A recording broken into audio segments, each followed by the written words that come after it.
Imagine ceci. Tu as 18 ans. Tu es assis en face de la fille qui hante ton esprit depuis des mois. Ton cœur bat à tout rompre. Tu es convaincu qu'avec les bons mots, les bons gestes, elle verra enfin qui tu es vraiment. Qu'elle comprendra, qu'elle ressentira ce que tu ressens. Mais au lieu de cela, elle te sourit poliment, te remercie d'être un si bon ami, puis commence à te parler du garçon qui l'intéresse vraiment. Si tu es un homme, il y a de fortes chances que tu aies vécu une version de cette scène. Et voici une vérité inconfortable. Cette scène ne s'arrête pas au lycée. Elle se rejoue encore dans la vingtaine, la trentaine, parfois même au-delà. Les visages changent, mais la dynamique reste la même. Alors pourquoi ? Pourquoi semble-t-il que les femmes évoluent dans le monde avec un code invisible que les hommes ne découvrent qu'à travers la douleur et le rejet ? Et pourquoi tant d'hommes perdent-ils des années à courir après des illusions au lieu d'affronter la réalité sous leurs yeux ? La vérité que nous allons explorer ici, c'est celle que chaque homme doit affronter s'il veut un jour vivre avec clarté, force et paix dans ce monde chaotique. Une vérité qui peut te libérer ou te briser. Tout dépend de ta volonté à la regarder en face. Mais avant de la nommer, il faut poser le décor. On vit à une époque où les hommes sont pris en étau entre deux extrêmes. D'un côté, la culture dominante te dit que les femmes sont des anges, parfaites, altruistes, douces et lumineuses. De l'autre, certains recoins d'Internet hurlent qu'elles sont des démons, hypergames, manipulatrices, incapables de loyauté. Ces deux récits sont des mensonges, et chacun de ces mensonges t'enferme. Car la vérité est bien plus complexe, bien plus profonde, bien plus humaine. Ce n'est pas une question de détester les femmes. Ce n'est pas non plus une question de les adorer. C'est une question de les comprendre. Non pas dans le sens séduction, mais dans un sens philosophique, psychologique. Car tant que tu ne les comprends pas, tu restes aveugle. Et les hommes aveugles trébuchent, accusent le monde de leur malheur et passent à côté de ce qu'ils auraient pu voir. Voici la clé. Les femmes ne sont pas ce que tu veux qu'elles soient. Elles sont ce qu'elles sont. Ni les anges que ta mère t'a décrits, ni les démons que ton youtubeur préféré dénonce avec rage. Elles sont des êtres humains guidés, tout comme toi, par des forces évolutionnaires, des besoins psychologiques et des pressions sociales. Mais les manières dont ces forces s'expriment chez les femmes sont fondamentalement différentes de celles qu'on retrouve chez les hommes. Et si tu ne comprends pas cette différence, tu souffriras. Ce que tu vas entendre ici n'est pas une liste d'astuces pour choper des filles. C'est une vérité nue, une vérité qui tranche, une vérité qui transforme ta vision du monde, des femmes et de toi-même. Tu ne peux pas commencer à comprendre les femmes à travers les citations Instagram, les films romantiques ou les conseils d'un pote ivre à la terrasse d'un bar. Pour comprendre vraiment, il faut plonger plus profond, il faut remonter très loin. Imagine l'âge de pierre. À cette époque, la survie ne dépendait ni de ton sens de l'humour, ni de ta beauté, ni de ta capacité à envoyer le bon texto. La survie, c'était se nourrir, se protéger, faire en sorte que sa lignée ne disparaisse pas. Pour une femme, la question cruciale était « Quel homme va pouvoir me garder en vie, moi et mes enfants ?» C'est là qu'entre en jeu ce que les psychologues appellent l'impératif féminin, cette pulsion fondamentale, ancrée dans l'évolution, qui influence les choix des femmes depuis des dizaines de milliers d'années. Cela ne veut pas dire que les femmes sont des calculatrices froides, obsédées par les ressources. Cela veut dire que leur psyché, au fil des millénaires, a été modelée pour filtrer les hommes selon leur capacité à offrir protection, stabilité et continuité génétique.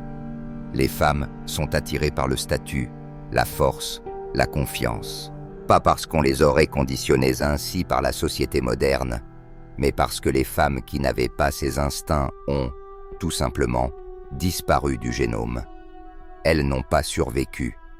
L'évolution, brutale et sans pitié, a façonné l'attraction non pas comme une romance Disney, mais comme un mécanisme de survie.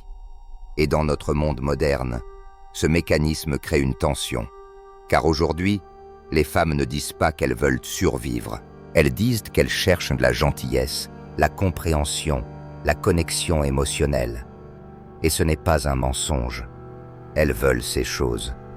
Mais au moment crucial, quand l'instinct entre en jeu, c'est le câblage ancien qui gagne. Le cerveau féminin ne fait pas des calculs conscients, mais il réagit aux signaux. Dominance, leadership, capacité à guider, à défendre. C'est là que beaucoup d'hommes tombent dans le piège. Ils pensent qu'en étant gentils, en se pliant en quatre, en montrant à quel point qu'ils sont fiables, patients, prévenants, ils vont éveiller l'amour.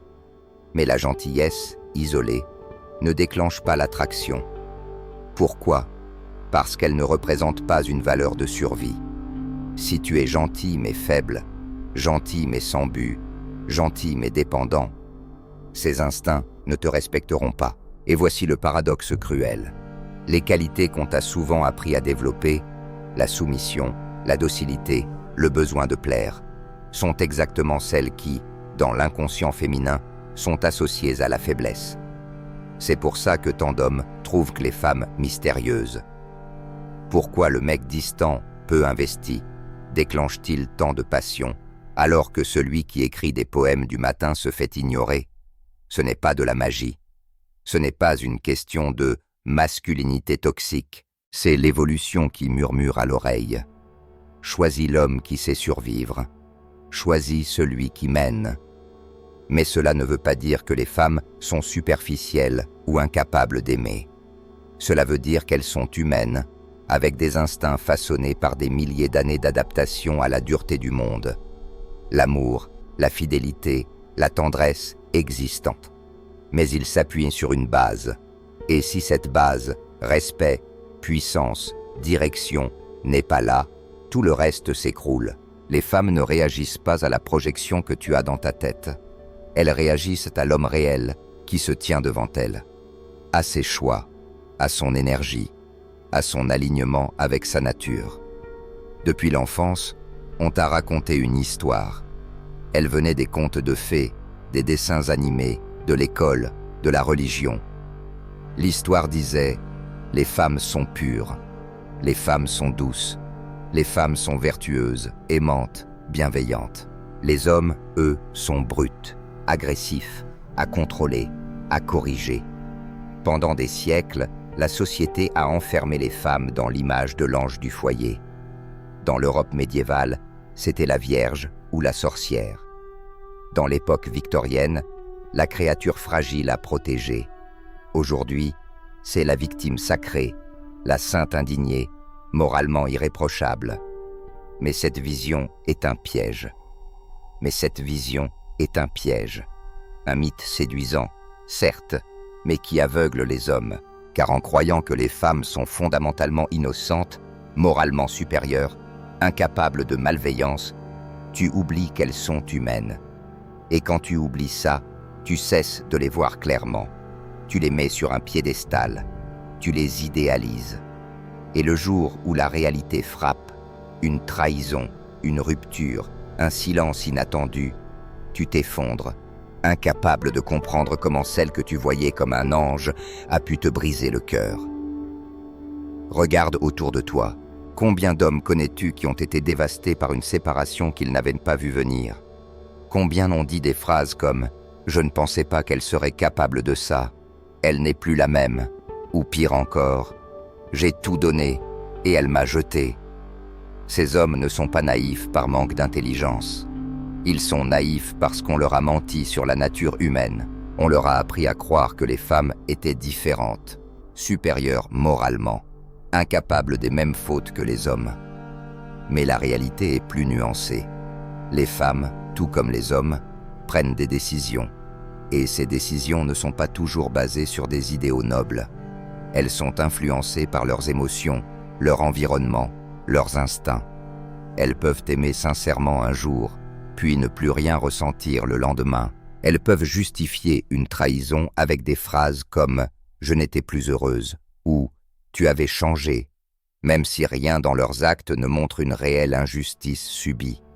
Ces justifications ne sont pas toujours mensongères pour elles. elles y croient, elles les ressentent comme vraies. La psychologie moderne le confirme. Les êtres humains, hommes et femmes, sont des experts de la rationalisation. Nous trouvons toujours une façon de justifier nos actes, même les plus égoïstes. Le phénomène de dissonance cognitive, l'instinct d'hypergamie, les mécanismes de protection émotionnelle, rien de tout cela n'est réservé aux hommes. Mais chez les femmes, ces traits prennent des formes que les hommes non avertis ne voient pas venir. Et c'est là que le basculement s'opère. Une fois que tu cesses de croire au mythe de l'innocence, tu peux enfin voir. Tu cesses d'attendre des femmes qu'elles soient des êtres angéliques. Tu ne les condamnes pas, tu ne les dénigres pas, tu ne les adores pas. Tu les reconnais pour ce qu'elles sont, des êtres humains. Complexes, imparfaits, parfois lumineuses, parfois cruelles. Et cette clarté te libère, car le vrai pouvoir commence là. Voir le monde tel qu'il est, non tel que tu souhaiterais qu'il soit.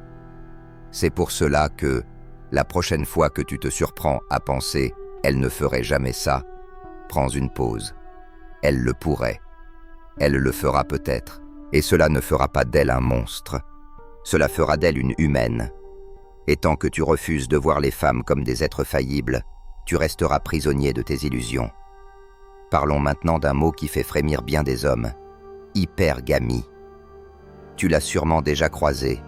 Certains la traitent comme une malédiction, d'autres comme une révélation. Mais beaucoup la comprennent mal.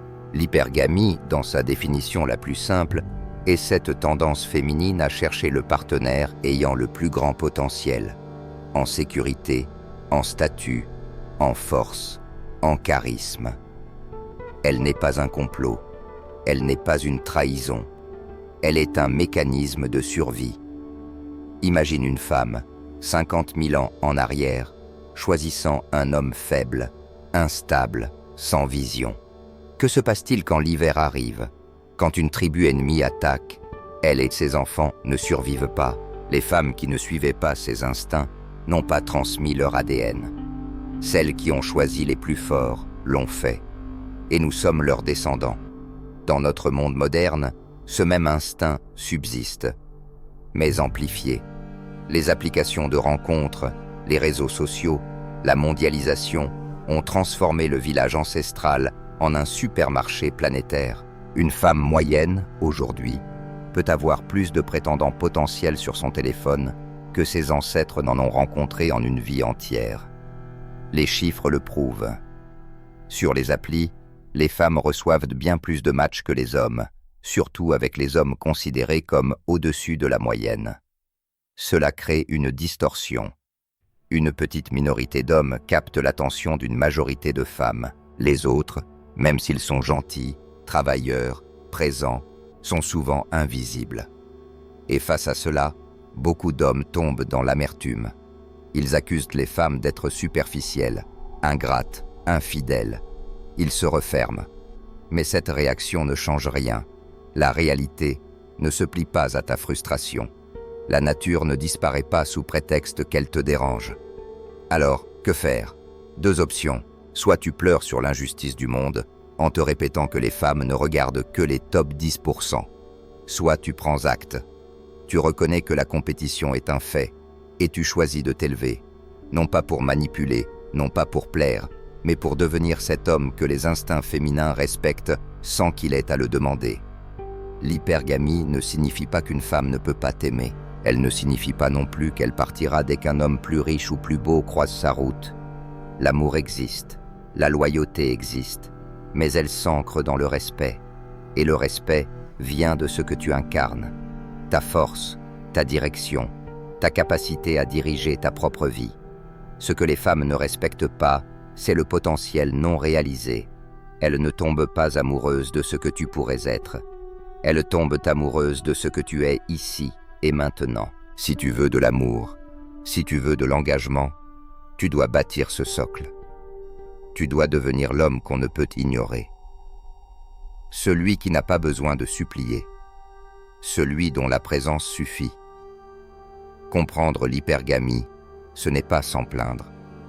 c'est l'intégrer comme un levier, comme une vérité qui te pousse à grandir, à te forger, à arrêter d'attendre que l'amour te tombe dessus parce que tu le mérites. Rien ne t'est dû. Et c'est là la leçon la plus rude, mais aussi la plus puissante. Les femmes ne sont pas obligées de t'aimer. Elles choisissent. Et leur choix suit des lois bien plus anciennes que toi, que moi, que cette société. Alors, es-tu un homme digne d'être choisi? Pour la plupart de l'histoire, les femmes n'avaient que peu de choix. Leur survie dépendait du mariage, de la tribu, de la famille. Aujourd'hui, tout cela a changé. Une femme peut travailler, voyager, choisir, partir. Elle est libre. Mais la liberté, comme toujours, a un prix. Car ses instincts n'ont pas disparu. Ils ont été amplifiés. Car ses instincts n'ont pas disparu. Ils ont été amplifiés. Pense aux applications de rencontres. Une femme, même d'apparence moyenne, a aujourd'hui dans sa poche plus de possibilités amoureuses qu'aucune autre génération avant elle. Ce n'est pas une exagération.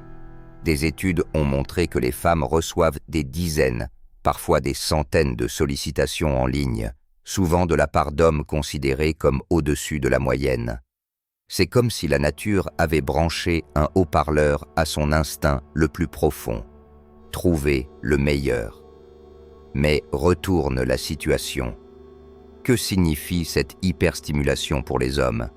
Cela signifie que l'homme moyen, travailleur, gentil, stable, se retrouve ignoré. Ce qui autrefois suffisait, un bon métier, une attitude respectueuse, un minimum de sécurité, ne suffit plus. Dans un marché globalisé où tout est visible, comparé, jugé, la stabilité paraît fade face à la promesse de statut, de charisme, de nouveauté, même si cette promesse est vide. Voilà pourquoi tant d'hommes se sentent aujourd'hui frustrés, invisibles, confus. Ce n'est pas qu'ils se plaignent à tort. Ils perçoivent une transformation. Le jeu a changé. Mais le piège, c'est de croire que ce sont les femmes qu'il faut blâmer. Ce ne sont pas elles qui ont inventé leurs instincts. Ce ne sont pas elles qui ont construit les algorithmes, les réseaux sociaux ou cette culture de gratification immédiate. Ce qu'on voit aujourd'hui, c'est l'explosion de quelque chose qui a toujours été là, une vérité biologique mise en lumière par la technologie. Et cette vérité, aussi brutale soit-elle, peut être une force. Car au fond, les règles n'ont pas changé. Ce qui attire une femme aujourd'hui, c'est toujours ce qui l'attirait hier. La direction, la puissance tranquille, l'assurance, la polarité masculine. L'homme enraciné, structuré, capable d'agir avec clarté. Ce que la technologie a fait, ce n'est pas changer la nature humaine, c'est l'exposer. Et ce monde nouveau a aussi ses conséquences pour les femmes elles-mêmes. Le choix infini ne mène pas toujours au bonheur. Beaucoup se retrouvent perdus, tiraillés entre l'ivresse du désir à court terme et la nécessité de stabilité à long terme. Elles poursuivent l'excitation dans la vingtaine, pour parfois réaliser dans la trentaine que ce qu'elles rejetaient, la stabilité, la sécurité, la solidité, était ce qui comptait réellement. Mais à ce moment-là, leur position a changé.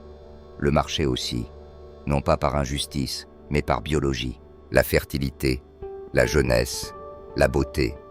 Ces traits qui, à tort ou à raison, dominent la valeur perçue dans le marché de la séduction, sont des ressources qui déclinent avec le temps.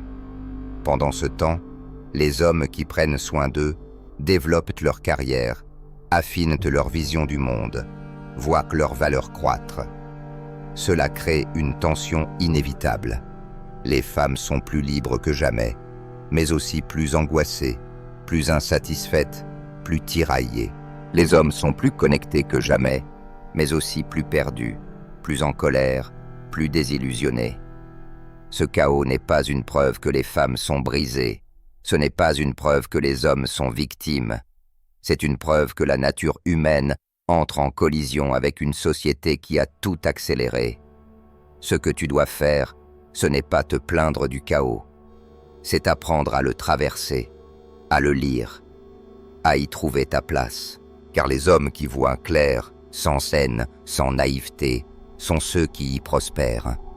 Non, les femmes n'ont pas changé. C'est le monde qui a changé. Et si tu refuses de t'adapter, tu seras laissé derrière. Il y a une raison pour laquelle certaines femmes tombent sous le charme d'un homme sans même pouvoir expliquer pourquoi. Ce n'est pas qu'une question d'argent, d'apparence ou de conversation habile. C'est une question de polarité, une tension magnétique entre le masculin et le féminin. Et cette polarité n'est pas une invention récente. Ce n'est pas une construction sociale des années 50. C'est une loi ancienne, universelle, présente dans toutes les cultures, à toutes les époques. Le masculin, c'est la direction, la stabilité, l'ordre, la présence. Le féminin, c'est le mouvement, l'émotion, le chaos créatif, l'accueil. Quand ces deux forces se rencontrent dans un juste équilibre, l'attirance est inévitable. Voilà pourquoi un homme qui avance avec assurance, qui sait où il va, qui n'a pas besoin de demander la permission d'exister, attire.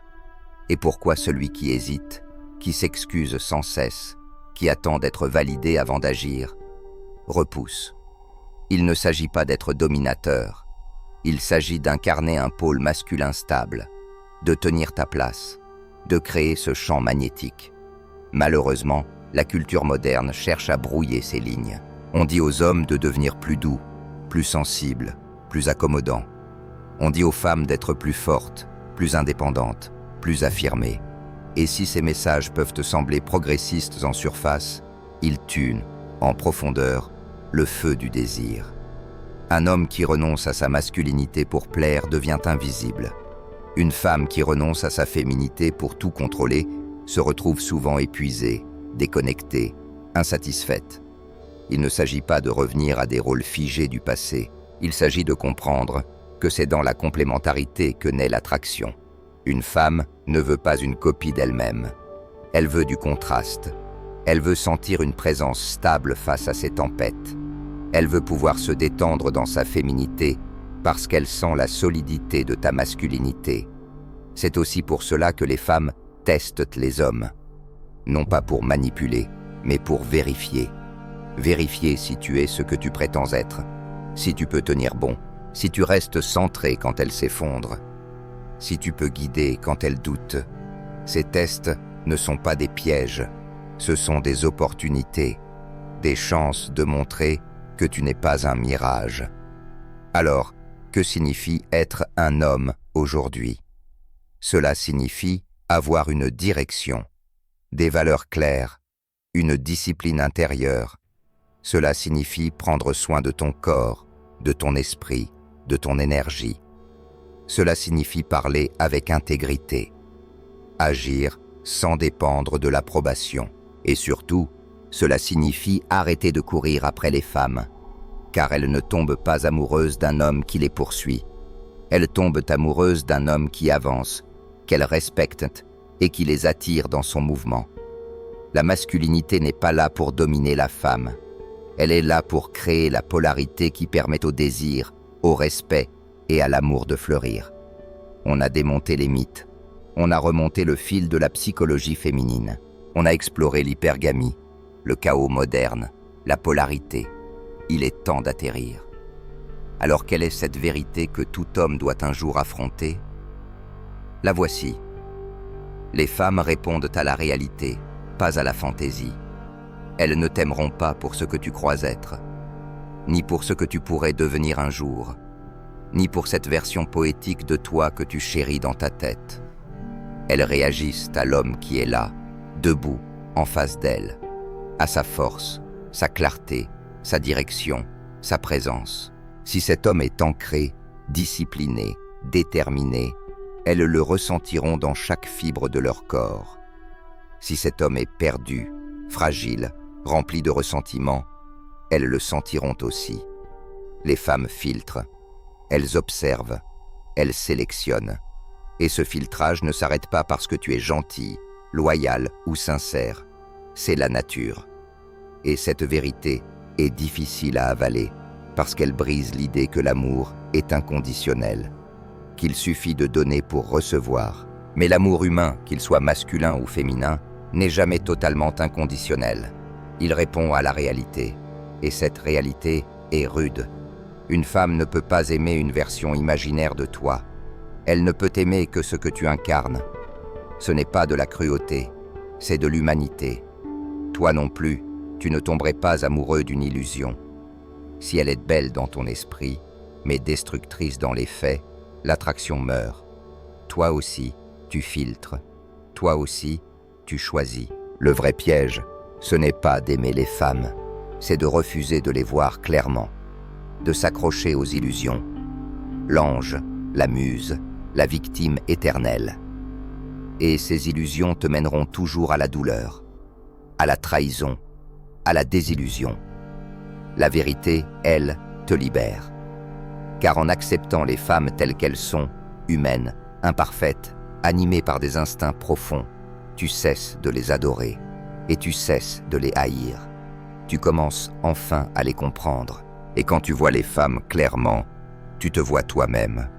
Tu réalises que tu dois bâtir l'homme qu'elles peuvent respecter. Pas pour elles, pour toi. Tu comprends que l'amour est une récompense, pas un dû. Et tu vois que la frustration que tu ressens envers elles est souvent le reflet de ta propre faiblesse. La vérité que chaque homme doit affronter est celle-ci. Les femmes ne plieront jamais leur nature à ton fantasme.